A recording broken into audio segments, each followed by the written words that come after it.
Hi guys, Arthur here from Homeowner DIY. In this video, I'm going to see if I can get a Cub Cadet brand lawnmower up and running. This is a gas mower. I'm personally not a fan of gas mowers. I rather have electric. They're just simpler to maintain, and in my opinion, they're easier to use. But I got this thing for free. As long as I can get it up and running, I'm going to sell it. I've already replaced the recoil starter on it, and there's obviously another problem because it won't run, but we'll see if we can figure this out. So what we'll do now is look at our mower. So I recently replaced the recoil starter on this mower and it's not running. So what I'm going to do is I'm going to show you how to troubleshoot a mower that's not running. Now I just replaced the oil and I put in fresh gas because I didn't know the age of the previous fluid, so I just went ahead and did that myself. But the mower is not running, so what I'm going to do is I'm going to figure out why. So if an engine is not running, you're going to have one of three problems: fuel, air, or spark. If you have a lack of one of these, your engine will not run. It'll just turn over and do absolutely nothing. So with that in mind, what I'm going to do is show you how to go step by step to figure out what is wrong with a small engine just like this one. Alright, this is a tools list, at least for now anyway. We'll see how far we have to go to get this mower up and running. But I have my socket set, a spark plug, a 13 by 16 spark plug socket, a breaker bar, a 1/2 by 3/8 adapter, a wire, a multimeter, and then on the far right, a metric end of open end box end wrenches. Guys, at least for now, this is the tools list for this job. So let's see if we can get this mower up and running. Alright, the first thing that needs to happen is this cover needs to come off. So there are 4 Phillips screws, 2 here and 2 here. They have already been taken out, so we can slide the cover out of the way. Alright, with the mower spun around, this is our air filter. The carburetor is below underneath this cover here, and then we have our spark plug on the engine block. So I've already cleaned this out, but I will show you anyway. So that is the air filter. It's not in the greatest shape, but I did clean it out. So for the moment, I am going to cross this off the list. Alright, looking at the front of the motor, we have the air filter here. This is the bowl for the carburetor, and then our spark plug is here. Now before I go and look at the fuel, what I'm going to do is I'm going to see if the spark plug here is working when the mower ripcord is being pulled. If you don't have a spark, that is going to be an issue in itself, but it's easier and faster to check for spark before you get all dirty. Alright, the spark plug is here, so I'm going to take the spark plug out to test to see if the spark plug is working. So this is a breaker bar with a 13/16 spark plug socket.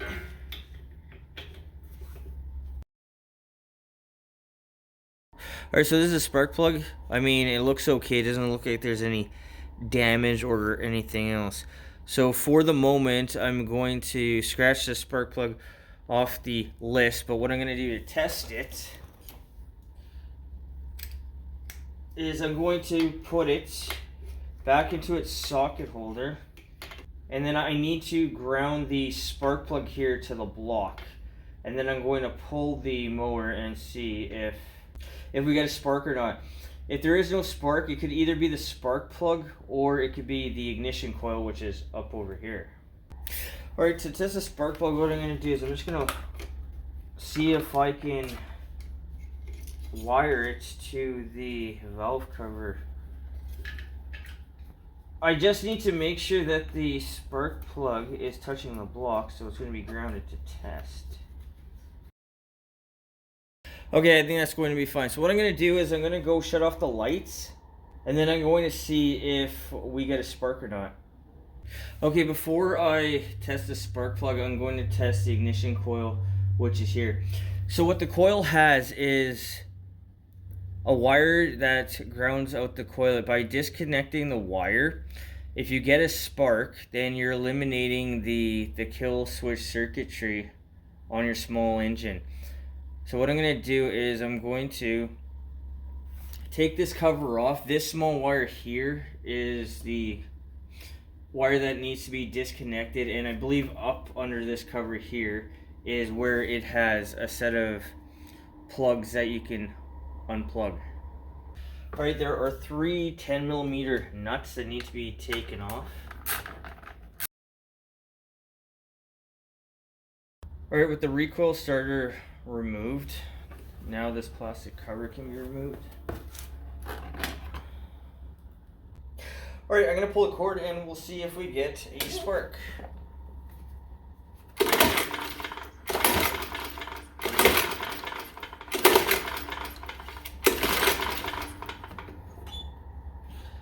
Okay, there is a spark, but it's a very faint spark. Alright, so this is the spark plug that I have. I checked online, so it matches this one. Is that one the correct one? I don't know, but in either case, we're going to swap them out and see what happens. So we'll compare the two. They look comparable. So what I'm going to do is I'm just going to swap out the spark plug and see if we have a better spark with the brand new one. Now I'll do the same thing again. Alright, we'll see how the new spark plug performs.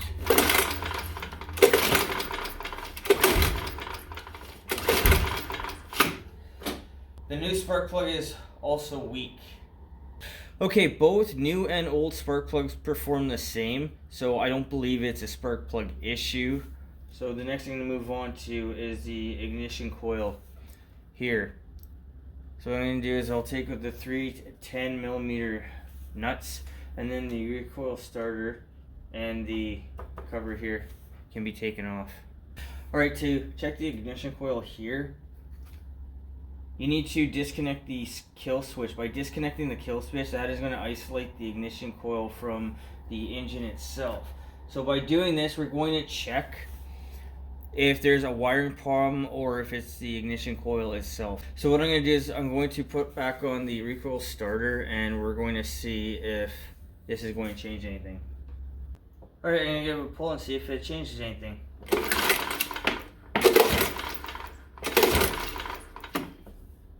It doesn't change anything. Alright, what I'm going to do is I'm going to remove the ignition coil, which is here, and I'm going to test it with a multimeter. So if you guys remove the coil and it's fine and you need to throw it back on, you do need a gap between the coil and the wheel here. So they say you can either use a business card, or I got this from a package of Reese's Pieces, which is basically the same length. And then what you'll do is you'll slide it in between the ignition coil and the wheel. And then when you tighten that back up, it's going to give you a slight gap, and that's what you're going to need. Otherwise, you can use a feeler gauge. I believe it's 0.1 of an inch. But I'm going to remove the ignition coil, so I need to remove this is 10mm, this is 10mm, and this bolt down here is 10mm as well.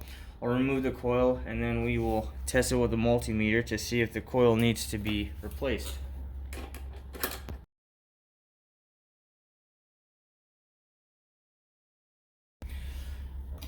Now remember to put your screws back in the same place that you got them from so you don't make a mistake. And on this one here, it has a bracket here and then it has a spacer up top.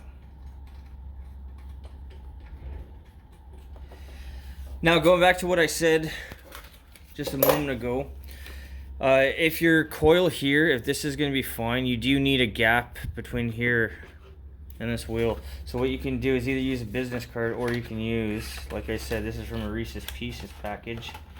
Put it here, put your coil up to it, hold the ignition coil tight, tighten them down, and then slide this out, and that'll give you your space. Otherwise, the last thing for the ignition coil is just to disconnect the kill switch, which is at there, and then pull off the lead from the spark plug. And this is here is our ignition coil. So what we'll do now is take this to the bench and then we'll see what the readings are. Okay, I'm gonna go ahead and use a multimeter to test the ignition coil. So for most ignition coils for, I guess, mowers or small tools, these are your numbers. Your primary will be a 0.5 ohm to 2.5 ohms. Your secondary will be 2,500 to 5,000 ohms. So the primary is going to be your kill switch to the metal core. Now this one is all covered in rust, so make sure that you're not on rust. I'm going to go down the hole. But what I'm going to do is I'm going to take my multimeter. This is the range for ohms, and for the primary I'm just going to go down to 200 ohms. We'll give this a quick test, so we'll touch the two together. All right, we know that it works. And then all I'm going to do is I'm going to put one into the hole and then one here. And I can't get a reading on this. I've tried this a bunch of times and I just can't get a reading. Now, what I'm going to do is I'm going to go to the secondary. So here is the 20,000 range.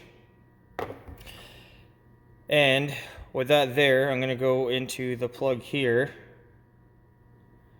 And I was getting a reading at one point at 8.3, so that's 8,300 ohms, which is well above the 5,000 ohm range. But I also came across this by mistake. So by pulling out the plug, which I don't think is supposed to happen,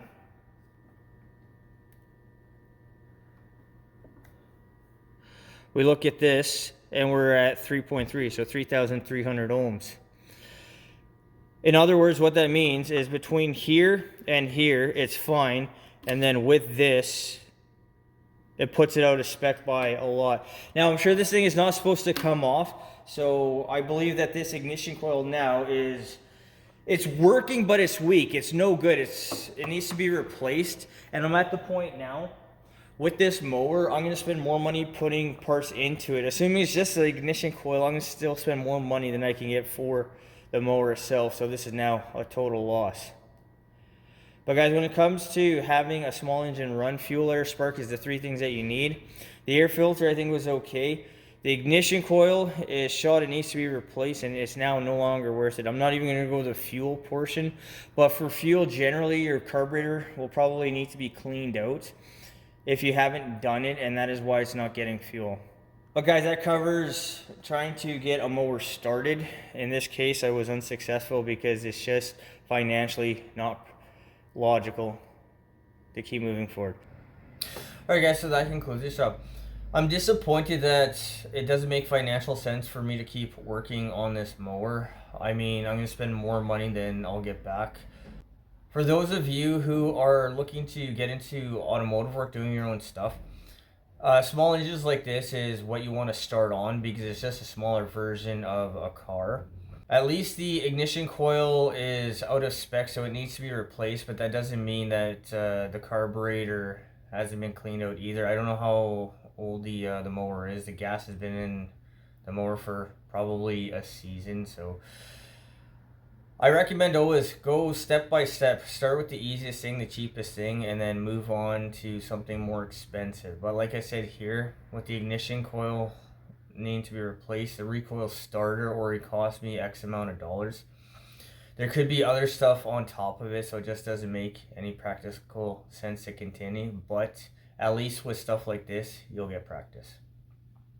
Guys, I hope you enjoyed the video. I hope you learned something. For those of you that have Cub Cadet mowers, I hope what I've shown you here will help you in some shape or form in the future. Guys, till next time, please hit the like button, subscribe, and I'll see you on the next project.